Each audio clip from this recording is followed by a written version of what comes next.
tenemos a las 5 programada un poco la conversación con el doctor Luis Jauregui, que es profesor de la Universidad de California en Irvine.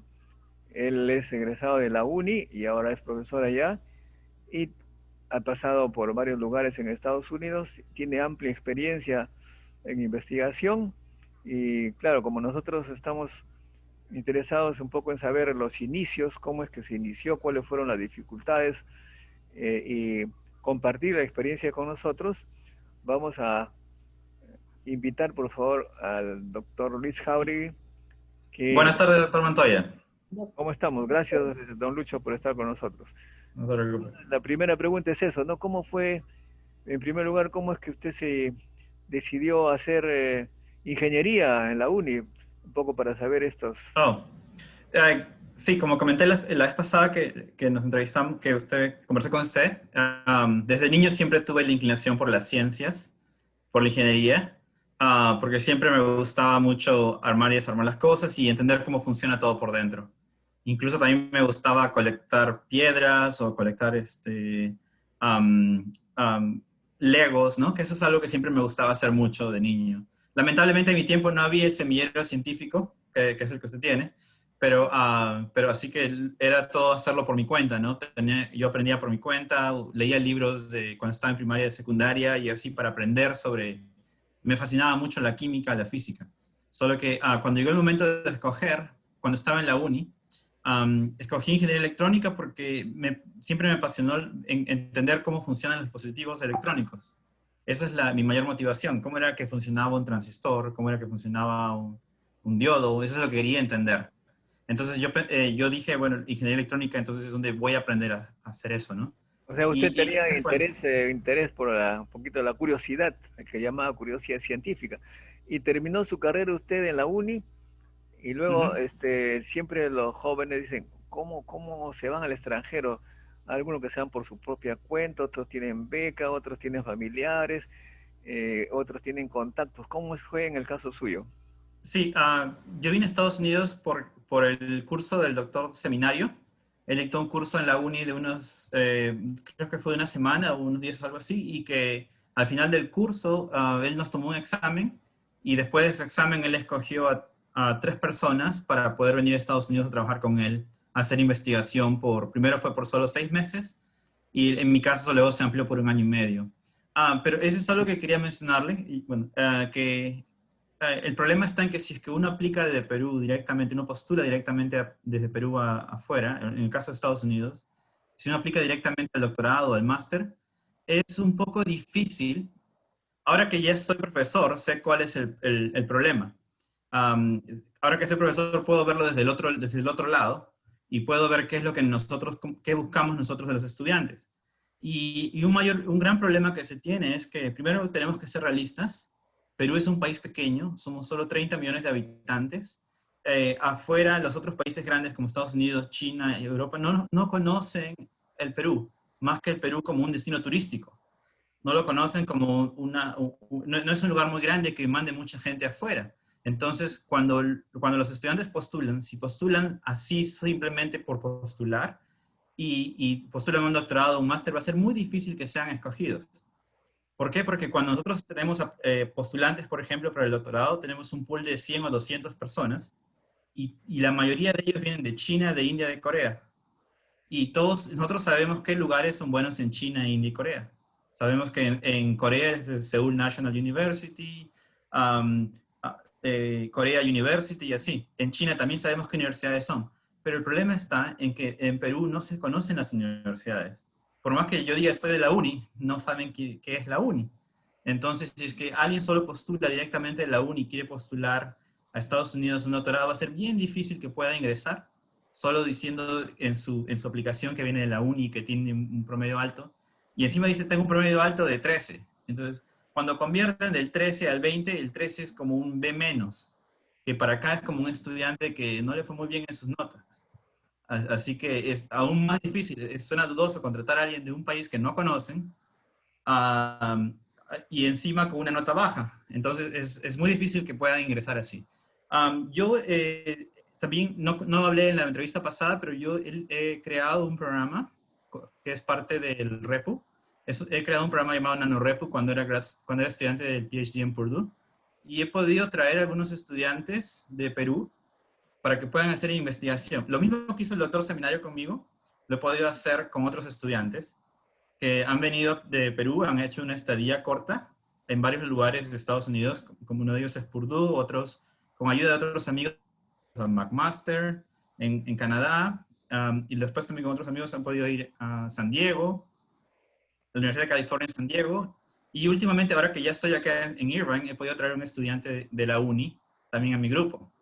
¿Por qué? Porque eso es lo que quiero que se conozca más. Si es que no se conoce, si es que no saben que Perú no solo es un destino turístico, un destino gastronómico, donde también hay estudiantes que son buenos, nunca vamos a poder tener estudiantes de doctorado en buenas universidades. ¿Por qué? Porque no se conoce simplemente. Y un estudiante no va a apostar, no va a pagarle $100,000 al año, porque eso es lo que cuesta más o menos pagar un estudiante, por un estudiante que viene en un lugar que no sabes. Un lugar va a ser como, sería apostar tu dinero. Que hay si realmente, que hay si el estudiante, lo traes al estudiante y en medio año dice, no me gusta hacer este doctorado, no me quiero cambiar. Entonces desperdiciaste $100,000. Entonces ese es como lo vemos nosotros desde el lado ahora del punto de vista de profesores. Cuando contratamos estudiantes tenemos que apostar ese dinero que no lo podemos desperdiciar porque tenemos recursos pero son limitados, no tenemos en abundancia. Y no podemos contratar y luego el estudiante se puede ir al mes. Ese es el problema, ¿no? Entonces, eso es lo que desde mi punto de vista y desde mi posición ahora puedo ver y ver cómo se puede cambiar las cosas, ¿no? En el que hacer que más estudiantes puedan hacer doctorados. Ahora, cuando el tema de investigación, ¿cómo hiciste, qué tema de investigación y cuáles fueron las principales dificultades que tuviste allá? Dificultades acá, dificultades. Primero fue el inglés, quizá, porque por más que había estudiado en el IMNA y estaba incluso en avanzado en Perú, vine acá y me di cuenta que la pronunciación era muy diferente, que tenía que aprender más inglés para empezar. Y luego, una cosa es saber inglés de poder hablarlo y conversar con otras personas, y otra cosa es saber inglés para escribir un paper. Es completamente distinto. El inglés para escribir un paper no puedes usar lenguaje coloquial, no tienes que usar un lenguaje más técnico, más científico. Esa fue una de las dificultades, el entender en cómo escribir un paper, ¿no? No solo es poner palabras y pensar desde mi punto de vista que tiene sentido, pero luego cuando se lo hacía leer a mi advisor, me daba cuenta de que lo que decía no significaba lo que yo quería decir, ¿no? Era un poco engorroso. Y esa fue una de las dificultades que tuve que aprender, ¿no? Aprender a escribir. Esa es una, para hacer ciencias es uno de los grandes problemas y creo que eso también es algo parte de la uni que no, al menos en mi tiempo no se exigía el inglés, pero se debería exigir el inglés y no solo el inglés al tipo IBNA o británico, sino el inglés también que pueda ser un inglés que seas capaz de escribir un paper. Ese sería un inglés científico, es el que creo que se debería hacer. Y claro, más complicado es cuando no ha salido uno del Perú y tienen que publicar en inglés desde Perú y ahora nos exigen escribir pues artículos en Scopus y obviamente hay que hacerlo en inglés. Lo que tú dices. Claro, es más complicado. Y el problema es eso, porque a veces uno escribe, y eso me pasaba, yo les mandaba un primer borrador que para mí estaba bien a mi advisor, y luego me daba cuenta que realmente lo que yo quería decir se podía interpretar de otra manera. Era como que confuso. Ese era un gran problema. Entonces mi advisor me corregía esas partes, ¿no? De que acá pareciera que estás diciendo otra cosa, que no se entendía bien. Entonces, eso fue para mí primero la gran barrera de poder publicar cuando estuve en grad school, ¿no? Con el doctor seminario me ayudó también, pero eran diferentes estilos. Un estilo es más teórico y el otro estilo es un poco más experimental. Mi advisor del PhD quería resultados que sean experimentales y que tenían que caber en pocas hojas. Por ejemplo, depende también, lo que se llama de Scopus. Hay papers que te piden, por ejemplo, que tú puedes desplayarte todo lo que quieras. Puedes hacer un paper de 20 páginas. Pero también hay papers que son los que tienen mayor impact factor, mayor impact factor, que son los que te requieren que comprimas toda tu data en solo 2 páginas o 3 páginas. Entonces ahí es donde se vuelve incluso más difícil, porque tienes que explicar tu paper, que tú puedes tomarte un libro explicándolo, pero tienes que explicar solo en 3 páginas, ¿no? Y ahí tienes que incluir 3 figuras máximo. Por ejemplo, las revistas como Nature Science te piden eso, que tienes que comprimir todo en solo 3 páginas. Y el problema era que no solo eso, sino tiene que ser, cuando alguien lo lea, tiene que ser emocionante. Ese es el problema de esos papers, que de esos papers de grande impacto, lo que quieren es que cuando tú los escribas, cuando alguien lo lea y que no sea de tu rama, ponte, si es que uno, escribe un artículo para Nature o Science, lo que ellos quieren es que si es que alguien que sea doctor, si sea doctor en psicología, o doctor en biología, o doctor en matemáticas, y pueda leer tu paper, les parezca emocionante leerlo. Que Esa diga, es la parte diga, más difícil wow. todavía. Esa es la parte más difícil, porque uno entiende que como físico, como ingeniero electrónico, puede escribir un paper y que puede animar a otro ingeniero electrónico, a otro físico. Pero ¿cómo haces que tu paper sea exciting o que sea emocionante para un biólogo? Entonces, esa es la parte difícil de esos papers que son de alto impacto, que quieren que no solo sea importante en tu área, sino que sea importante en muchas áreas. Por eso es que esos papers tienen muchas citaciones, porque no solo los citan en física, los citan en materiales, los citan en biología, en química, en muchas áreas. Entonces, esa es otra dificultad, que no sé si se sabe mucho de eso en Perú. Y como le digo, hay otros journals que son de menos impacto, que sí te permiten escribir pues 20 páginas y puedes escribir prácticamente lo que quieras. Y no tiene que ser emocionante. Pero esa es otra barrera, es otra dificultad. O sea que tú ahora como profesor tienes que también dirigir que tus estudiantes escriban papers. Exacto, con mis estudiantes estamos, todavía están tomando data para poder escribir papers, pero antes cuando yo he sido postdoc, ya he trabajado con otros estudiantes a mi cargo. Cuando estaba en Harvard, yo tenía otros estudiantes de posgrado, también estudiantes del PhD, que yo me encargaba en dirigirlos. En Harvard, el profesor tiene muchos estudiantes y tiene muchos postdocs. Cada postdoc se encarga de 1 o 2 estudiantes de dirigirlos. Esa es la metodología, al menos que usaba mi advisor en Harvard. ¿Por qué? Porque esa forma me estaba entrenando a mí a cómo ser para cuando yo sea profesor. Porque ahora que soy profesor, yo tengo que dirigir estudiantes. Ese es mi trabajo, ¿no? Tengo que motivarlos, tengo que decirles qué es lo que tienen que hacer y discutir con ellos y luego escribir el paper, ¿no? Entonces, cuando yo estuve en Harvard, eso es lo que hacía. Yo tenía estudiantes a mi cargo, tenía estudiantes de posgrado y tenía estudiantes de pregrado que trabajaban conmigo. Ellos me ayudaban a hacer mis experimentos y luego cuando llegaba la hora de escribir el paper teníamos que escribirlo de tal manera que yo escribía un borrador, ellos lo modificaban y así podíamos interactuar y luego se lo mandábamos a mi advisor cuando ya estaba ya casi listo para que él lo vea y dé sus retoques finales, ¿no? Digo, de la revista, hay detalles que son muy minuciosos, que las figuras tienen que tener ciertas especificaciones y tienen que verse bien porque esas revistas de alto impacto quieren que sea, en inglés la palabra que es flashy. Tienen que ser como que cuando tú lo veas, aunque no entiendas lo que es, tú digas, wow, eso se ve impresionante. Esa es la parte muy difícil, que es la que yo creo que toma tiempo entenderlo, ¿no? Que tu research tiene que ser exciting, ¿no? Que se dice en inglés, exciting para otros. ¿No? Y eso es lo que aprendí ahí y eso es lo que, al menos, si es que yo creo que si el estudiante no está motivado, ¿no? En que va a publicar, yo creo que no va a ser investigación. Así que siempre como estudiantes siempre estamos tratando de motivarlos y también motivarlos que se motiven entre ellos, ¿no? Para poder continuar con la investigación. Ahora, también hay en la presentación del trabajo en los congresos o también la presentación en la defensa de la tesis, igual alguna experiencia, Ujú. alguna enseñanza respecto a cómo hay que hacer, cuáles son los tips para Sí, hacerlo por bien. ejemplo, en lo que son presentaciones, yo cuando voy a congresos y veo que una presentación a mí me parece aburrida, cuando muestran ecuaciones, solo ecuaciones, por ejemplo. Incluso hay presentaciones que son de teoría que no muestran ni una ecuación. Todo lo que muestran son sus resultados teóricos, pero no muestran una ecuación, o muestran una ecuación simplemente y luego se desplayan explicando otros detalles de para qué puede ser usado o qué es lo importante de esa ecuación. Y se ve muy bien. Eso es algo que es difícil también para presentaciones. Es bueno no poner muchas ecuaciones, más bien poner más gráficos y poner más cosas resaltantes, ¿no? Ya sea si la presentación es teórica o si la presentación es experimental, también es bueno poner eso, tomar mucho tiempo en lo que es la motivación, entender de por qué lo que haces es importante.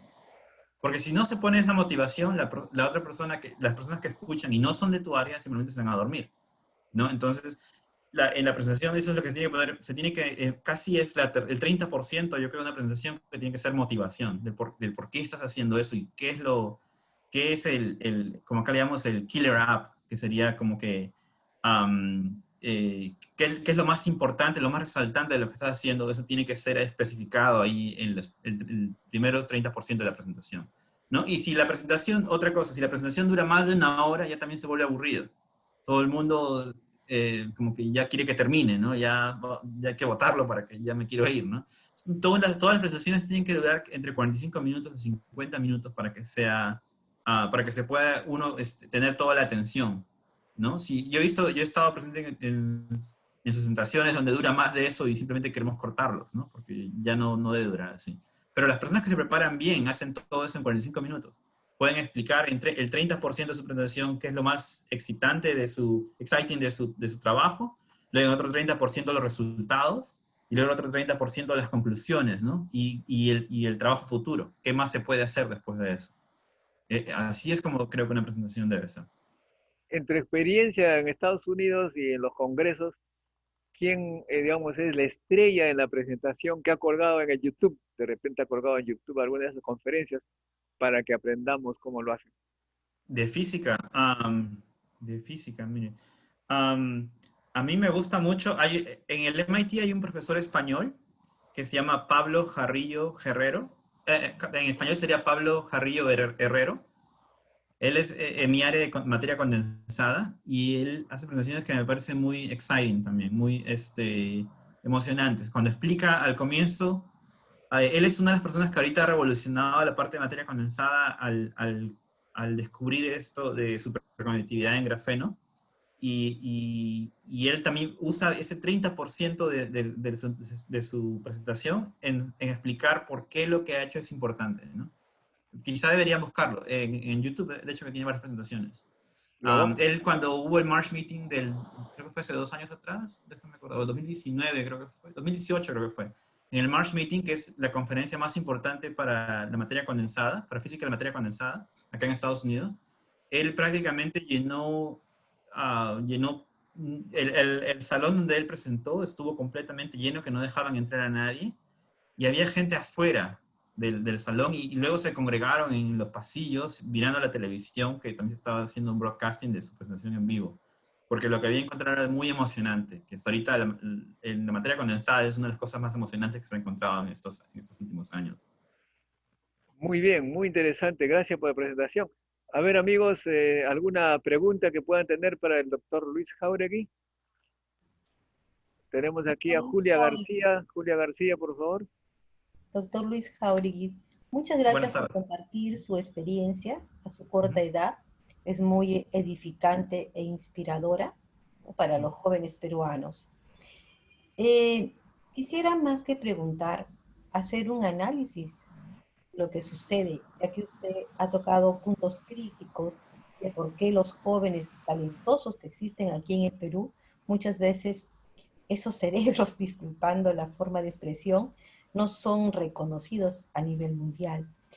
¿Piensa usted, doctor, que nosotros, sobre todo con aquellas personas vinculadas en el extranjero, podrían ya crear una institución con aporte de alguna ONG que le permita rescatar valores científicos a nivel de los países en vías de desarrollo y que pueda contar con personas, ¿no?, que ya han pasado por este tipo de experiencias que los puedan guiar? Porque yo, en mi corta experiencia, noto que los investigadores peruanos tenemos los siguientes puntos críticos. Uno de ellos es conseguir los libros, que generalmente los costos son un poco altos y la gran mayoría de jóvenes que les interesa la ciencia provienen de hogares cuya condición económica es de pobreza. No digo tanto de pobreza extrema, pero de pobreza, y que no tienen los medios para poder investigar. Entonces, por ahí podríamos partir, ¿no? Tener una biblioteca actualizada. Otros que sí tienen los medios necesitan el idioma, porque muchos de los libros actualizados están en inglés. Como ya usted dijo, es importante y tener el dominio técnico del inglés. Entonces, por ahí podríamos tal vez empezar con una organización, porque este tipo de organizaciones es de trascendencia mundial y que no se está dando, aún está sesgado. Ujú, Es mi ujú. manera de apreciar las cosas, tal vez esté errada, No, pero voy a creo que compartir. está bien. Solo vi un punto, yo solo mencioné un punto del que Perú tenemos que entender que es un país pequeño. Y ahí también va en ese sentido, ¿no? Que como es un país pequeño, también tenemos limitados recursos en Perú. Por lo tanto, no hay bibliotecas que son muy buenas y etcétera. Pero yo creo, al menos cuando yo estaba en la uni, buscaba maneras de poder, no creo que sea correcto, de poder encontrar libros en la nube. En la nube hay muchos libros y se puede encontrar mucha información. Solo tienes que saberla buscar. Y lo que yo me daba cuenta es que con el poco inglés que tenía del himna, que yo pensé que sabía mucho del inglés, y podía leer libros, eso sí, pero no podía hablarlo, podía encontrar libros y la mayor información que encontraba era toda en inglés. Cuando la buscaba en español no encontraba mucho. Había, me acuerdo, una información muy limitada. Ahora creo que hay un poco más. Pero antes el inglés para mí era como que algo que me abría más puertas porque podía buscar libros, podía buscar información y siempre encontraba lo que quería cuando lo buscaba en inglés, pero no cuando lo buscaba en español, al menos antes.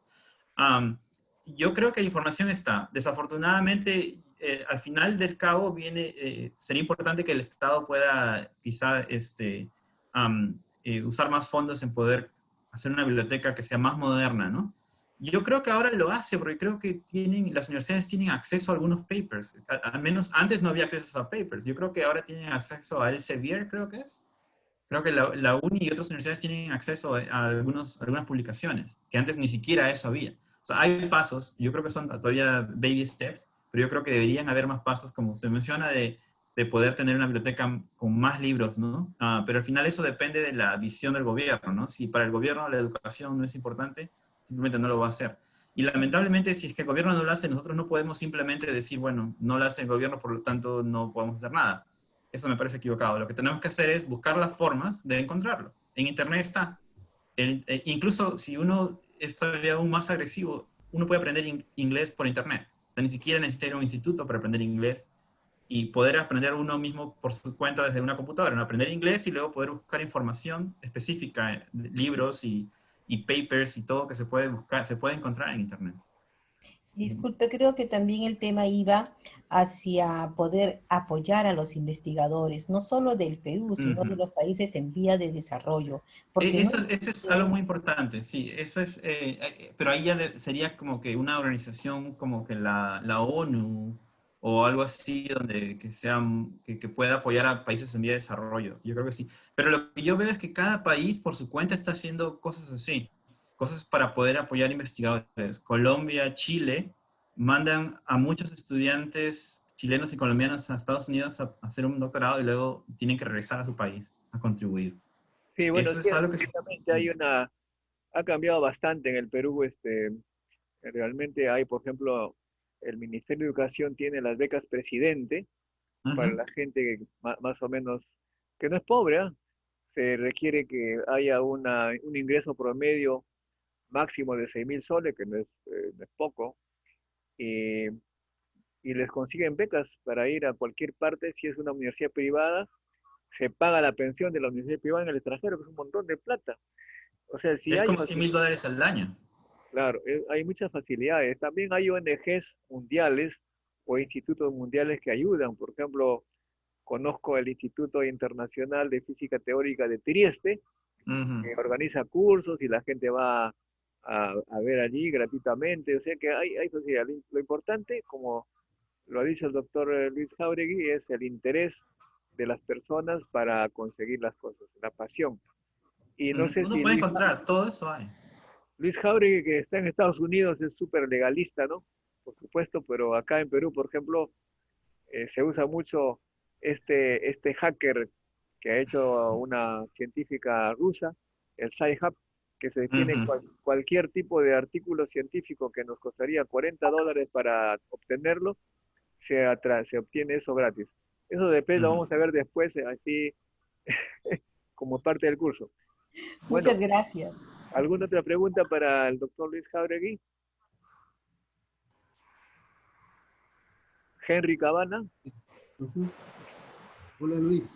Buenas tardes, Eh, ¿cómo estás, Henry? Luis, yo tenía una consulta. Tú mencionabas al inicio de la exposición de que habían algunos países como Perú en la cual a la hora de enfocar o buscar una ayuda para que empiecen estudiantes a hacer investigaciones, no era como que tan elegible respecto a otras, ¿no? Ujú. Otros países en Latinoamérica que sí puedan tener un mayor foco o que sean más atractivos, ¿quiénes serían? Países como Chile, Argentina, por ejemplo. Lo Yo creo que es digo más que nada porque Brasil y Chile y Colombia, quizá. ah, Ujú. y Pero eso, mira, gracias por esa pregunta, porque quería explayarme más de eso también. El problema está, como le dije, que no conocen, ¿no? O sea, un americano, en las universidades americanas no solo son americanos los profesores, ¿no? Son chinos, son coreanos, son hindús, y lo que ellos conocen es las universidades de su país.